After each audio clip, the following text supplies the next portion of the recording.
Bonjour et bienvenue. Alors, l'envie de créer un site web a toujours été là.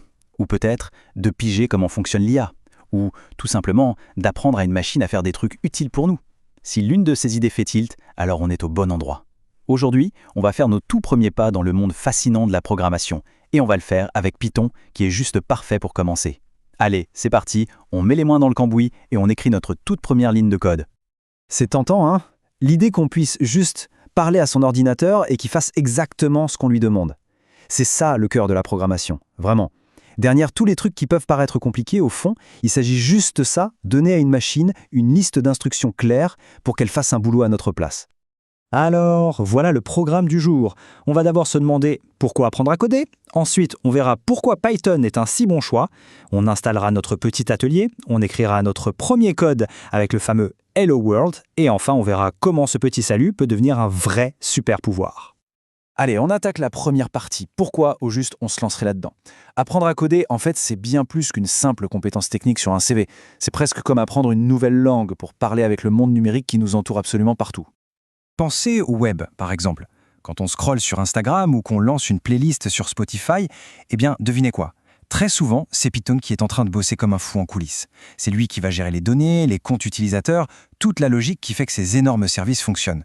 C'est vraiment l'épine dorsale invisible d'une bonne partie du web qu'on utilise tous les jours. Et puis, il y a le côté un peu plus futuriste, l'intelligence artificielle, la data science.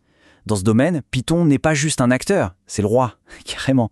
C'est l'outil que les chercheurs et les scientifiques des données utilisent pour plonger dans des montagnes de data, pour y dénicher des schémas, des patterns cachés, et pour construire les modèles d'IA qui changent notre monde en ce moment même.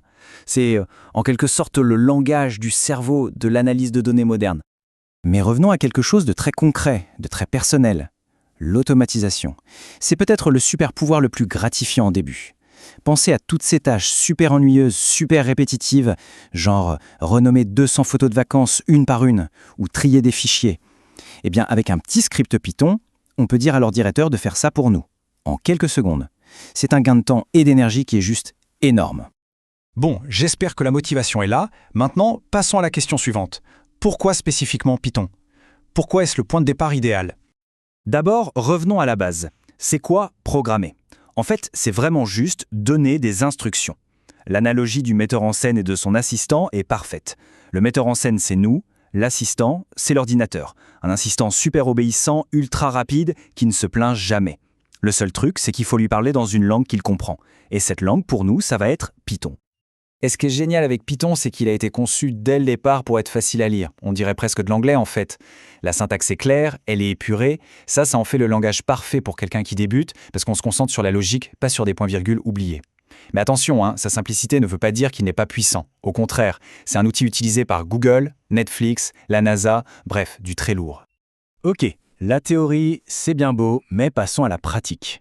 Avant de pouvoir donner notre premier ordre, on doit préparer notre atelier. Et non, ce n'est pas une corvée technique, c'est plutôt comme un artisan qui prépare ses outils avant de créer quelque chose de génial. Alors, voyons ce qu'il nous faut.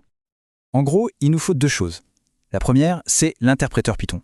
Pensez-y comme un traducteur.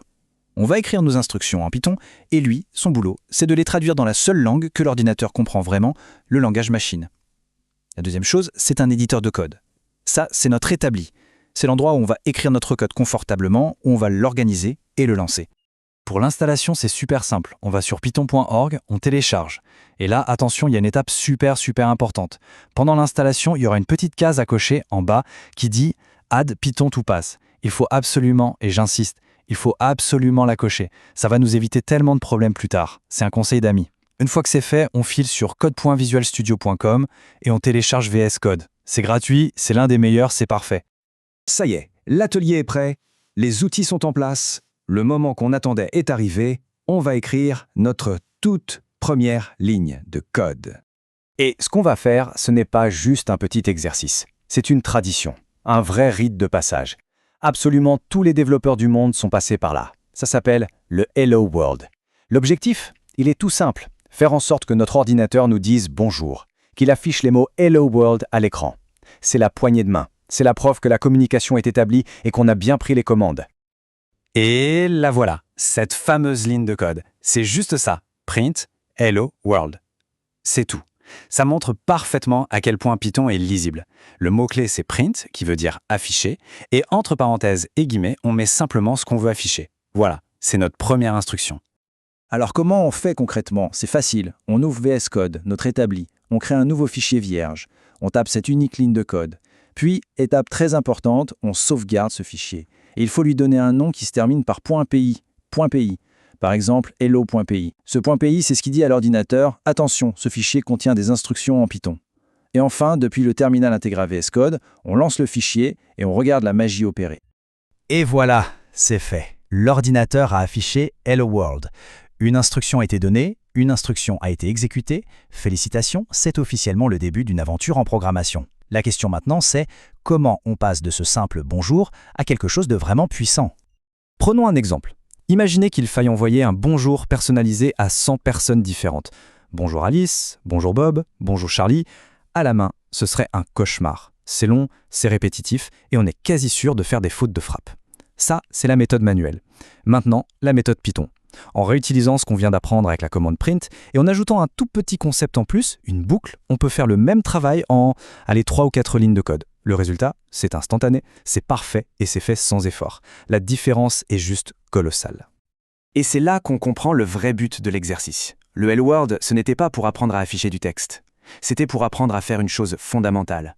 Donner une instruction claire et sans ambiguïté à un ordinateur, et voir qu'il l'exécute. C'est ça le vrai pouvoir qu'on vient de débloquer. C'est la capacité, désormais, de regarder une tâche pénible et de se dire « Attends, je peux automatiser ça. Je peux écrire un code pour ça. » Voilà, le premier pas, qui est souvent le plus difficile et le plus important, a été fait. Le premier programme n'était qu'un simple salut, mais il ouvre la porte à tout le reste. Alors la vraie question maintenant, c'est quel sera le prochain problème à résoudre? Quelle sera la prochaine idée qui prendra vie ligne de code après ligne de code? À partir de maintenant, les possibilités sont vraiment infinies.